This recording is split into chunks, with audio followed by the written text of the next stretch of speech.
Vamos a continuar ahora en Medio Oriente con nuevas explosiones en los suburbios del sur del Líbano, que se han intensificado ahí los bombardeos por parte de Israel.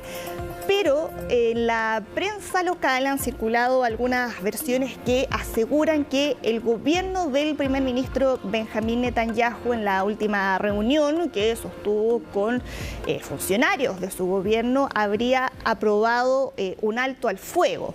De todas formas, esto sería también preliminar. La decisión definitiva se va a tomar el martes de esta semana, cuando se reúna con el Gabinete de Seguridad y con condiciones que tampoco sabemos si es que han sido aprobadas por la otra parte, por Hezbollah en el Líbano, porque parte de los detalles que se están manejando sobre este alto al fuego tienen que ver con el retiro y el desarme de Hezbollah ahí en la frontera con Israel, y también con otros países que van a actuar como garantes. Todo esto también con la participación que ha tenido en estas conversaciones Estados Unidos, pero manifestando aquí también que si es que llegaran a romper ese alto al fuego desde Hezbollah, Israel estaría listo para responder. Pero de todas formas es algo que está aún en evaluación, todo es todavía muy preliminar y según eso habría que esperar si es que hay luz verde a partir de mañana, cuando se reúna el Gabinete de Seguridad, para ver si es que efectivamente se aprueba el alto al fuego en el Líbano. Todo esto en medio también de una presión que ha habido dentro de Israel, sobre todo para poder lograr el regreso de las más de 60.000 personas en el norte de Israel que han tenido que dejar sus viviendas debido a los combates que ya se han extendido por más de un año, desde el 8 de octubre de 2023. Bueno, y en Uruguay, mientras nosotros estábamos participando de la segunda vuelta de gobernadores, también estaban votando en su segunda vuelta presidencial, una segunda vuelta que terminó con el triunfo de Yamandú Orsi, que es el candidato de la oposición de centro-izquierda de el Frente Amplio Uruguayo, al que pertenece el expresidente Pepe Mujica, y que también ahí ha servido de inspiración para el Frente Amplio chileno, ¿no? Pero él ganó por un margen bien estrecho, 49,81% de los votos frente al 45,90% del candidato oficialista, del candidato Álvaro Delgado, que era el nombre de continuidad de la gestión del actual presidente Luis Lacalle Pou. Alcanzó a estar ahí un periodo, en el fondo, la derecha antes siempre había estado el Frente Amplio. Exactamente, y ahora vuelve el Frente Amplio al poder de la mano de Yamandú Orsi, que tiene 57 años, es profesor de historia, se había desempeñado también como alcalde de Canelones en Uruguay, y en el discurso después de su victoria dijo que va a ser un presidente que espera poder construir una sociedad más integrada. Dijo que no va a aumentar los impuestos, que se va a centrar en atraer inversiones, en estimular el crecimiento, también en capacitar a los trabajadores en un país que le ha pegado fuerte el alza del costo de la vida. Eso leía, que el tema de la economía, el tema de la inflación, el tema de los precios, es uno de los puntos que estuvo marcando la campaña hoy, de las mayores preocupaciones que tienen. Claro, una de las principales preocupaciones, aunque la inflación en estos últimos meses de campaña se ha logrado estabilizar, pero sin duda que la economía aparece ahí mencionada como entre los temas que más preocupan a los votantes, además de la inseguridad. Uruguay siempre ha sido un país históricamente estable, más seguro, pero sí ha habido ahí un aumento en los crímenes violentos.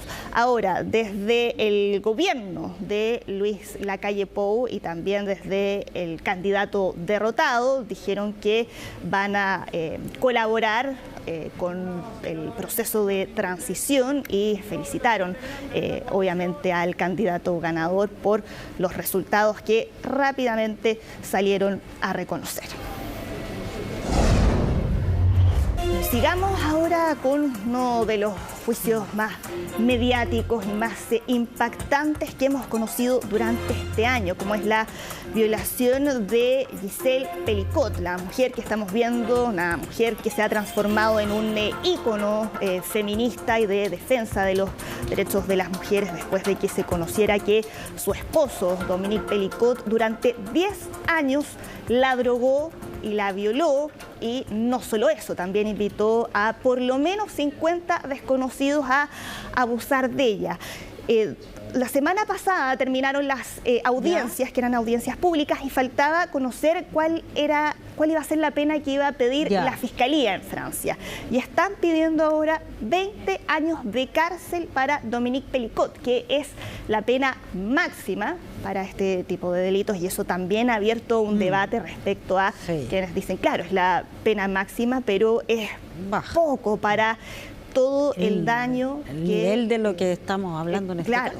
Falta también conocer cuáles van a ser las penas que se van a pedir para el resto de los acusados, para quienes habían sido invitados a abusar de Gisèle Pelicot, que en cada uno de los días de audiencias públicas ha sido aplaudida por las personas que han ido ahí a mostrarle su apoyo, a valorar su valentía, y con las declaraciones que ella misma ha entregado, de tal vez la frase que más se recuerda es cuando ella dice: es momento de que la vergüenza cambie de bando, ¿no? Claro, por eso ella permitió que todo esto fuera público. Sí. Decía, la vergüenza no tiene que estar de mi lado, sino del otro lado. Claro, también estuvieron los hijos de la pareja, y en las audiencias también con testimonios impactantes. El mismo Dominique Pelicot, que reconoció esos abusos que están documentados tanto en fotos y en videos. Ahora falta conocer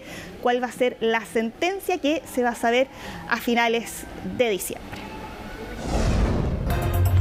Volvamos ahora con otro incidente aéreo, esta vez en Turquía, con el avión que estamos viendo, que es un avión ruso, que terminó incendiándose en el aeropuerto de Antalya, en el sur de Turquía.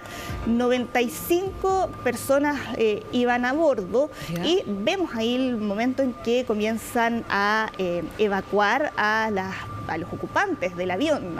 Fue una evacuación que se desarrolló de manera completamente segura desde el primer momento en que comienza a incendiarse el avión, que ya se sabe que fue porque un motor de la aeronave había tenido un desperfecto. Fue ahí. Eso fue cuando, antes de que despegara, ¿o no? Sí. Ya. Y no al aterrizar, quiero decir.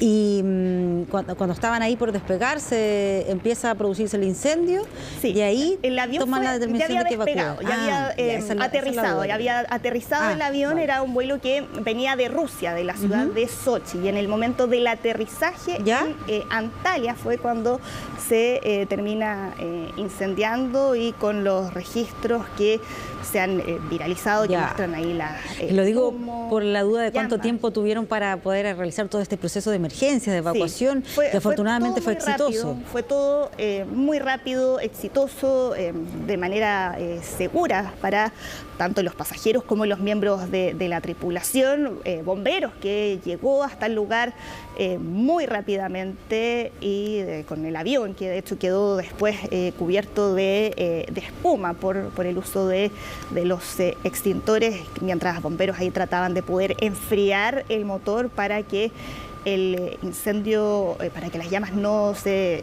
siguieran expandiendo, ¿no? Y durante ahí varias horas la pista en el aeropuerto estuvo cerrada, hubo que suspender algunos vuelos, unas salidas que también se retrasaron, pero después los equipos especializados que estuvieron inspeccionando toda la situación pudieron finalmente reabrir la pista y reanudar toda la actividad en el aeropuerto.